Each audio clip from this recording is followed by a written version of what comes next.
Selamat pagi semua, salam sehat dan tetap semangat ya. Kita akan melanjutkan materi kita yaitu indikator asam basa. Perhatikan, ini indikator asam basa. Apa yang dimaksud dengan indikator asam basa? Indikator adalah zat yang menghasilkan warna yang berbeda pada asam dan pada basa. Maksudnya di situ suatu zat apabila kita celupkan dalam asam akan menghasilkan warna yang berbeda jika dia dicelupkan dalam basa. Itu dikatakan indikator asam basa. Jadi indikator asam basa ada merupakan indikator buatan dan ada indikator alami. Satu persatu kita lihat. Yang pertama kita bahas di sini adalah indikator buatan. Contoh daripada indikator buatan adalah kertas lakmus. Sebelumnya, apa yang dikatakan dengan indikator buatan? Indikator buatan adalah indikator hasil buatan manusia atau dibuat dari pabrik dalam pabrik. Jadi, contohnya kertas lakmus. Kertas lakmus dapat digunakan menjadi indikator. Kenapa? Karena kertas lakmus akan menghasilkan warna yang berbeda jika dia dicelupkan ke dalam asam dan jika dia dicelupkan ke dalam basa. Kertas lakmus ada dua yang kita kenal di sini, yaitu ada lakmus merah dan ada lakmus biru. Kita lihat, jika lakmus merah kita celupkan dalam asam, maka dia akan menghasilkan tetap warna merah. Sedangkan kalau lakmus merah kita celupkan dalam basa, maka dia akan berubah warna menjadi warna biru. Berarti menghasilkan warna yang berbeda pada asam dan pada basa. Maka dikatakan indikator asam basa. Sedangkan kalau pada dalam larutan netral, dia tetap berwarna merah.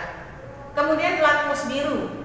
Lakmus biru ini jika kita celupkan dalam larutan asam, maka dia akan berubah menjadi warna merah. Sedangkan kalau lakmus biru kita celupkan dalam larutan basa, maka dia tetap warna biru. Jadi di sini lakmus biru menghasilkan warna yang berbeda jika dia di dalam asam dan jika dia di dalam basa. Itulah yang dikatakan dengan indikator asam basa. Sedangkan kalau pada larutan netral, lakmus biru berwarna biru. Jadi tetap dia. Jadi bisa kita simpulkan, yaitu kita ambil kesimpulan, yaitu larutan asam, yaitu larutan yang dapat mengubah lakmus biru menjadi warna merah. Sedangkan larutan basa adalah yaitu larutan yang mengubah lakmus merah menjadi warna biru. Sedangkan larutan netral di sini tidak mengubah warna lakmus. Sekarang kita lihat misalkan kalau kita membuat suatu percobaan. Ini ada terdapat satu larutan, kita katakan larutan 1. Jika kita celupkan ke dalamnya larutan lakmus merah, ini lakmus merah, maka kita lihat nanti perubahan warnanya tidak ada. Lakmus merah tetap merah. Berarti di sini lakmus merah warnanya tetap merah. Maka apakah sudah bisa kita simpulkan bahwa kalau lakmus merah tetap merah ini adalah netral? Maka belum tentu. Kalau dia tidak berubah, maka harus kita uji dengan lakmus yang satu lagi. Maka kita ambil lakmus biru. Kita celupkan misalkan di sini dia lakmus biru, lakmus biru. Jika lakmus biru di sini nanti kita lihat berubah menjadi merah, berarti lakmus biru berubah menjadi merah, maka sifat larutan ini apa? Kita lihat tadi lakmus merah dia, lakmus merah tetap merah, kemudian lakmus biru jadi merah, berarti itu adalah dia asam. Maka sifat larutan ini dikatakan yaitu sifat asam. Misalkan percobaan yang kedua, larutan 2. Ke dalam larutan 2 kita celupkan lakmus merah. Kemudian kita lihat di sini lakmus merah berubah menjadi warna biru. Berarti kalau sudah langsung terjadi perubahan lakmus merah jadi biru, berarti mengubah lakmus merah menjadi biru. Maka berarti ini kalau kita lihat lakmus merah berubah jadi biru, berarti dia langsung sudah bisa kita pastikan bahwa larutan itu adalah sifatnya basa. Jadi kalau seandainya lakmus biru kita celupkan lagi pun di sini, misalkan kalau kita mau uji lagi lakmus biru, maka nanti di sini pasti akan tetap berwarna biru. Maka ini dikatakan dia adalah larutan basa. Kemudian yang ketiga, misalkan larutan yang ketiga, ini contoh larutan ketiga kita uji. Dengan lakmus merah kita celupkan lakmus merah ke dalamnya tetap warna merah, merah tetap merah. Kalau merah tetap merah, lakmus merah tetap merah. Ini bisa dia asam, kemudian lakmus merah tetap merah, bisa dia netral. Berarti ada dua kemungkinan, berarti harus kita uji dengan satu lakmus lagi, yaitu lakmus biru. Kita celupkan lakmus biru. Ternyata nanti kalau misalkan di sini kita lihat lakmus biru tetap warna biru, maka berarti di situ dia kita lihat lakmus merah tetap merah, lakmus biru tetap biru. Berarti mana dia? Berarti dia bersifat netral. Berarti sifat larutan tersebut adalah netral. Itulah dia untuk menentukan sifat larutan. Sekarang bisa kita lihat demonstrasi berikut. Perhatikan, ini dia dua buah lakmus, ini dia lakmus merah, kemudian ini lakmus biru. Di sini ada 3 buah larutan.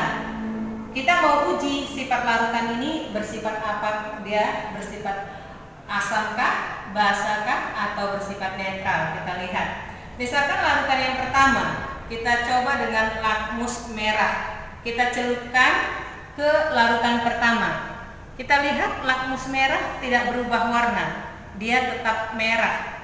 Maka apakah bisa kita tentukan sifat larutannya? Ini belum bisa kita tentukan sifat larutannya. Jadi ada dua kemungkinan, bisa dia bersifat asam, bisa juga bersifat netral. Karena dalam netral lakmus merah juga tetap merah. Maka harus kita ambil satu buah lakmus lagi, yaitu lakmus biru, untuk memastikan terjadi perubahan warna atau tidak. Kemudian kita celupkan ke larutan pertama. Ternyata lakmus biru tadi berubah menjadi merah.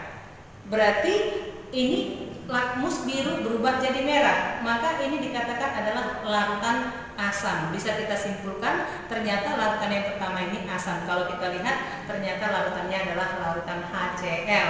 HCl itu adalah asam. Seperti sudah saya jelaskan pada pertemuan sebelumnya.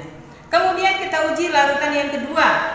Larutan yang kedua, yaitu misalkan ini larutan kedua, kita uji, yaitu sifat larutannya. Kita celupkan, yaitu lakmus biru misalkan. Ternyata kita lihat lakmus biru tidak berubah warna, biru dia tetap biru. Maka apakah bisa kita pastikan di sini sifat larutan? Belum bisa kita pastikan. Kenapa? Karena bisa saja kemungkinan larutan ini bersifat basa ataupun bersifat netral. Maka harus kita pastikan lagi dengan menggunakan satu buah lakmus lagi, yaitu lakmus merah. Kita celupkan ke larutan yang kedua.